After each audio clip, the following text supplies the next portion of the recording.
The corruption of insertions and diversions may have started in the past administration, but the conflagration unleashed by the 19th Congress is of a magnitude beyond comprehension.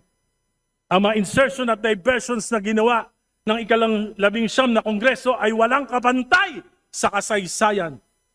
Isang halimbawa ng mapanlinlang at inabusong anyo ng insertion ginamit upang pondohan ang mga proyektong walang tunay na benepisyo sa mamamayan.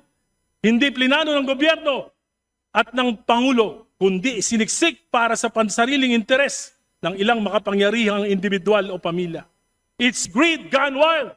1.45 trillion. Yan ang kabuuang halaga ng insertion at diversions noong 2023, 2024 at 2025 General Appropriations Act.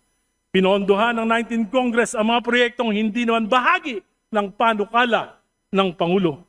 Ang mga insertion at diversions na ito ay napunta sa mga ghost projects, substandard projects at mga proyektong pumapabor lamang sa mga shrewd businessman na nagkataong naging makapangyarihan na mambabatas.